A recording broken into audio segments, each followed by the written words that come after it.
में खबर है सत्यपाल मलिक और बीजेपी के साथ जो तल्खियां चल रही हैं उसे लेकर।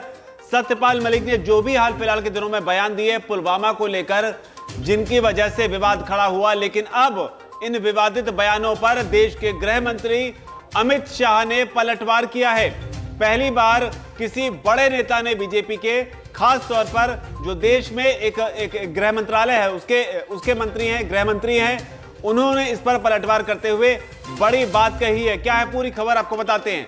दरअसल जम्मू कश्मीर के पूर्व राज्यपाल सत्यपाल मलिक ने हाल ही के दिनों में लगातार वो प्रधानमंत्री नरेंद्र मोदी और भारतीय जनता पार्टी की सरकार पर निशाना साधते रहे हैं। केंद्र सरकार उनके निशाने पर रही है, जिस दौरान उन्होंने कई गंभीर आरोप लगाए हैं और इन आरोपों की वजह से देश की सियासत में एक नया बवाल खड़ा हो चुका है।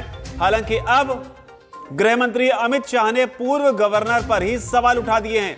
इस दौरान अमित शाह ने उनकी विश्वसनीयता पर ही सवाल उठाते हुए कहा कि उनको ये बताना चाहिए कि हमारा साथ छोड़ने के बाद ही उन्होंने ये सारे ख्याल क्यों आ रहे हैं, ये अमित शाह ने बोला है।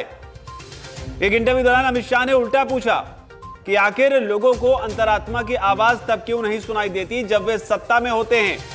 उन्होंने यह भी कहा कि सत्यपाल मलिक को गवर्नर रहते हुए ये सारे आरोप लगाने चाहिए थे। हालांकि इस बीच अमित शाह से भी सवाल पूछा गया कि जब आप सत्यपाल मलिक को गवर्नर बना रहे थे तब ऐसा नहीं लगा कि क्या गलत व्यक्ति को चुन रहे हैं। इस सवाल का भी जवाब अमित शाह ने दिया। उन्होंने कहा कि जब राजनाथ सिंह राष्ट्रीय अध्यक्ष थे उस समय सत्यपाल मलिक राष्ट्रीय उपाध्यक्ष थे। वो लंबे समय से पार्टी में रहे। जब मैं अध्यक्ष था उस समय भी हमारी टीम में थे। अमित शाह ने कहा कि राजनीति में ऐसा होता रहता है, अगर किसी कारण से किसी का मन बदल जाए उसका हम क्या कर सकते हैं। आपको याद दिला दें कि सत्यपाल मलिक ने कुछ यूट्यूब चैनल को दिए गए इंटरव्यू में प्रधानमंत्री नरेंद्र मोदी के खिलाफ कई गंभीर आरोप लगाए थे। उन्होंने पुलवामा हमले के लिए केंद्र सरकार को जिम्मेदार ठहराया था। जिन इंटरव्यू का हम जिक्र कर रहे हैं उसमें बड़ा नाम जो है वो है रवीश कुमार जो कि एनडीटीवी के पत्रकार रहे, पूर्व पत्रकार।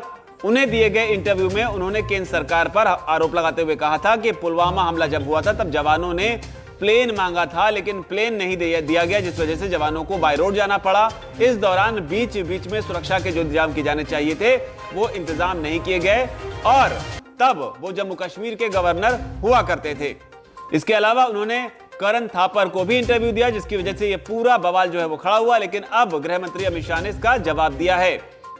हालांकि सत्यपाल मलिक का पुलवामा के अलावा भी एक गंभीर आरोप है। उन्होंने कहा था कि अक्टूबर 2021 में तब ये दावा किया था जिसमें उन्होंने कहा था कि अगर वो अपने कार्यकाल के दौरान अंबानी और आरएसएस से जुड़े एक व्यक्ति से संबंधित 2 फाइलों को मंजूरी देते थे तो उन्हें 300 करोड़ रुपए की रिश्वत मिल जाती, लेकिन उन्होंने सौदे को रद्द कर दिया। तो सत्यपाल मलिक लगातार केंद्र सरकार पर, बीजेपी पर हमलावर हैं। पुलवामा के मुद्दे को लेकर और करप्शन के मुद्दे को लेकर ताबड़तोड़ उन लोगों को बयान दे रहे हैं जो मोदी सरकार की नीतियों के खिलाफ पत्रकारिता करते हैं। खासतौर पर करण थापर, रवीश कुमार, इन यूट्यूब चैनल्स को दिए गए इंटरव्यू में सत्यपाल मलिक ने इस तरह के आरोप लगाए हैं। लेकिन अब इन आरोपों का अमित शाह ने जवाब देते हुए कहा है कि उन्होंने तब इन बातों को क्यों नहीं उठाया जब वो राज्यपाल थे।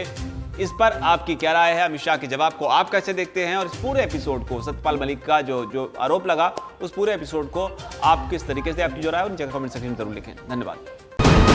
वीके न्यूज, राष्ट्र के नाम।